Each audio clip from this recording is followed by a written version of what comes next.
तो दोस्तों नमस्ते।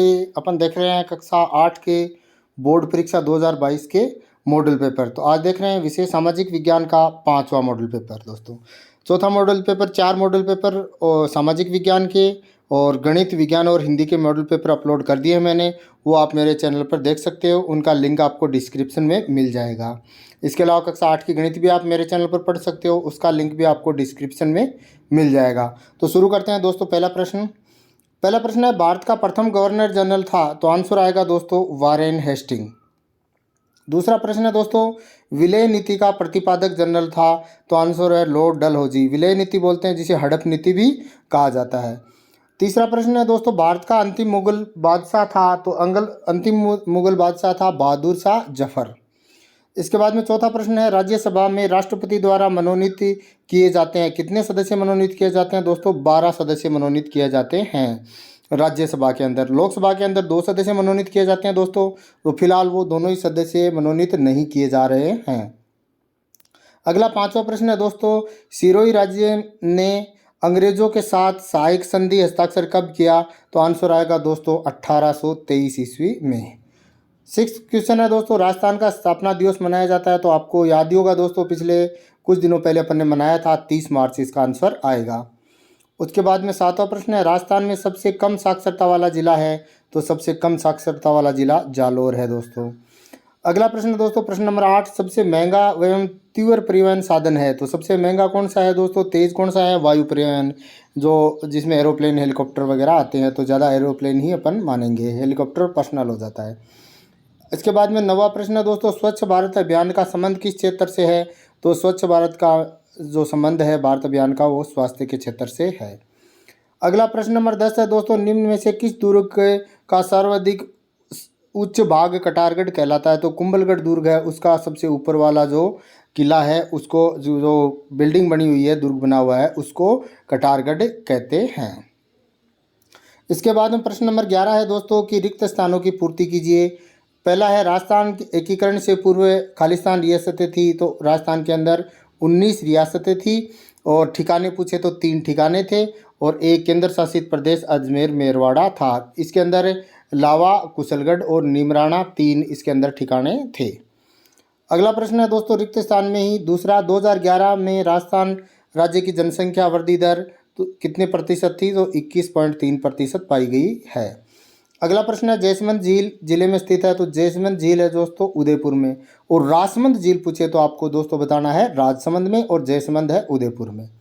अगला प्रश्न है, नोटा का अभिप्राय है? नोटा का अभिप्राय जैसे वोटिंग करते हैं तो उसके अंदर नोटा का ऑप्शन आता है, यानी उपरोक्त में से जो भी कैंडिडेट है, मैं किसी को वोट देना पसंद नहीं करता हूँ, वो नोटा को वोट देता है।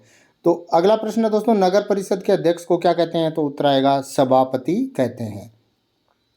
12वां प्रश्न है दोस्तों, हाँ या ना में उत्तर दीजिए। तो पहला प्रश्न है, भूदान आंदोलन का जनक विनोबा भावे हैं? तो आंसर सही है हाँ। अगला है, आदिवासी शब्द का अर्थ है मूल निवासी? तो इसका भी आंसर होगा दोस्तों हाँ, सही आंसर है। इसके बाद में अगला है, संयुक्त राज्य अमेरिका के स्कूलों में बच्चे सुबह सबसे पहले वफादारी की शपथ लेते हैं? तो आंसर है दोस्तों हाँ। इसके बाद में अगला प्रश्न है दोस्तों, जून 1859 की में तात्या टोपे को मार दिया गया था? तो आंसर गलत है, नहीं। इसके बाद में अगला है, बनी ठनी चित्रशैली अलवर की है? आंसर होगा दोस्तों नहीं, क्योंकि बनी ठनी चित्रशैली है वो किशनगढ़ की है। अगला प्रश्न है दोस्तों, प्रश्न नंबर 13। प्रश्न नंबर 13 है, राजस्थान की वस्त्र नगरी किसे कहा जाता है और क्यों? तो उत्तर लिखेंगे, भीलवाड़ा को राजस्थान की वस्त्र नगरी कहा जाता है, क्योंकि राजस्थान में यहाँ सबसे ज़्यादा कपड़े की कंपनियाँ हैं और सबसे ज़्यादा कपड़े का उत्पादन होता है। अगला 14वां प्रश्न है दोस्तों, 1857 की क्रांति के 4 प्रमुख नायकों के नाम लिखिए। तो अपन लिखेंगे 1857 क्रांति के 4 प्रमुख नायक निम्नलिखित हैं, झांसी की रानी लक्ष्मीबाई, बहादुर शाह जफर, नाना साहब और बेगम हजरत महल। आप इसके अलावा तात्या टोपे वगैरह भी लिख सकते हैं, इसमें कोई दिक्कत नहीं है, जो कोई भी 4 सेलेक्ट करने हैं।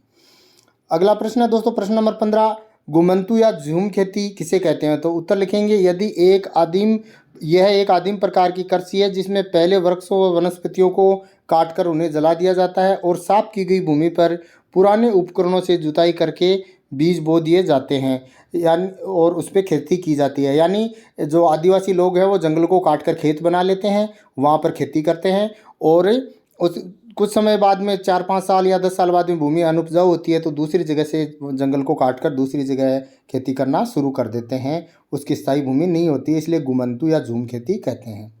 अगला प्रश्न है प्रश्न नंबर 16, रोलेट एक्ट क्या था? तो आंसर लिखेंगे रोलेट एक्ट को काला कानून का भी कहा जाता है। ये कानून तत्कालीन ब्रिटिश सरकार द्वारा भारत में उभर रहे राष्ट्रीय आंदोलन को कुचलने के लिए बनाया गया था। इस कानून के तहत ब्रिटिश सरकार को ये अधिकार प्राप्त हो गया था कि वह किसी भी भारतीय को अदालत में बिना मुकदमा चलाए उसे जेल में बंद कर सकती थी। इसके बाद में अगला प्रश्न है दोस्तों प्रश्न नंबर 17। प्रश्न नंबर 17 है दोस्तों, मारवाड़ के 4 प्रमुख मंदिरों के नाम बताइए। तो अपन लिखेंगे मारवाड़ के 4 प्रमुख मंदिर निम्नलिखित हैं। पहला देलवाड़ा के जैन मंदिर जो आबू जो पर्वत है सिरोही के अंदर उसमें है। दूसरा लिखेंगे रणकपुर जैन मंदिर जो पाली जिले में है। तीसरा लिखेंगे किराडू के मंदिर जो बाड़मेर में है। और चौथा लिख देंगे ओसिया के मंदिर जो जोधपुर में है। इसके अलावा भी अन्य मंदिर हैं जो आप लिख सकते हो। अगला प्रश्न है दोस्तों प्रश्न नंबर 18। प्रश्न नंबर 18 है दोस्तों, 1857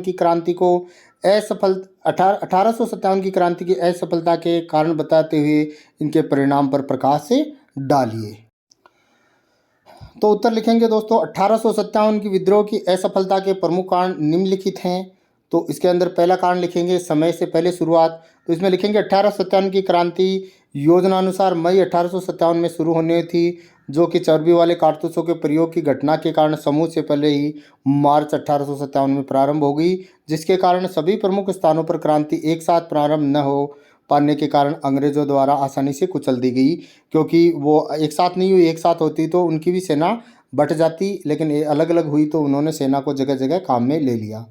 उसके बाद में अगला कारण था संगठन का अभाव। तो लिखेंगे इस बात में लेश मात्र भी संदेह नहीं है कि 1857 की क्रांति की चिंगारियां लगभग सभी भारतीय भागों में पहुंची, लेकिन संगठन के अभाव के कारण यह संपूर्ण देश में नहीं हो पाई। भारतीयों में राष्ट्रीय की भावना की कमी भी इस क्रांति के दौरान महसूस की गई। जैसे कि उत्तरी पश्चिमी भागों में अफगान में शांत रहे और सिखों और गोरखों ने इस क्रांति को कुचलने में अंग्रेजों का साथ भी दिया था। और भारत के बहुत से देशी व नरेश और जिम्मेदार अंग्रेजी शासन राज्य के राजभक्त हैं या वफादार बने रहे थे।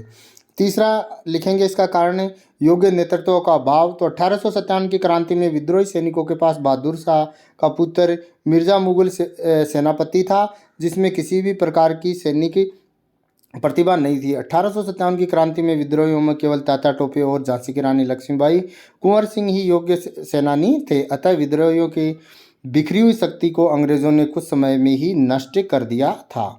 और इसके बाद में अगला कारण लिखेंगे उद्देश्य का अभाव पाया गया कि क्रांतिकारी कोई भी एक निश्चित उद्देश्य के लिए नहीं लड़ रहे थे, बल्कि इनका साथ देने वाले शासक और जिम्मेदार अपने अलग अलग निजी स्वार्थों के लिए लड़ रहे थे। इसके बाद में पांचवा कारण लिखेंगे दोस्तों अंग्रेजों को भारतीय द्वारा मदद मिलना। तो 1857 के विद्रोह में प्रमुख सामंतवादी लोग भी शामिल थे, राष्ट्रीय तत्व भी थे, पर न के बराबर। कई देसी राजाओं जैसे पटियाला, जिंद, ग्वालियर, हैदराबाद आदि ने क्रांति को कुचलने के लिए अंग्रेजों का साथ दिया। इसके अलावा गोरख व सिखों ने भी अंग्रेजों का साथ दिया था। छठा कारण लिखेंगे दोस्तों कि अंग्रेजों के पास यातायात व संचार के साधनों की उत्तम व्यवस्था थी। तो विद्रोहियों की अपेक्षा अंग्रेजों के पास यातायात व संचार के उत्तम साधन मौजूद थे, जिससे उन्हें एक स्थान से दूसरे स्थान की स्थिति का शीघ्र ही पता लग जाता था। और अंतिम कारण इसका लिखेंगे आधुनिक हथियारों का अभाव। विद्रोहियों के पास अंग्रेजों के मुकाबले आधुनिक हथियार नहीं थे, जबकि अंग्रेजों के पास अनुशासित सेना और आधुनिक हथियार भी थे। तो दोस्तों इसमें अपन ने 18 प्रश्न कर लिए हैं। वीडियो काफ़ी लंबा हो रहा है, तो बाकी के प्रश्न अपन अगले क्लास में देखेंगे। अगर चैनल को सब्सक्राइब नहीं किया तो चैनल को सब्सक्राइब कर लीजिए और बेल आइकन को ऑन कर लीजिए, ताकि आने वाले वीडियो का नोटिफिकेशन आपको मिल जाएगा, वीडियो सर्च नहीं करना पड़ेगा। और दोस्तों टेलीग्राम चैनल ज्वाइन कर लीजिए, वहाँ भी आपको वीडियो सिस्टमेटिक मिल जाएंगे। और वीडियो को दोस्तों के साथ ज़्यादा से ज़्यादा शेयर करें ताकि वो भी इनका लाभ उठा सकें। धन्यवाद।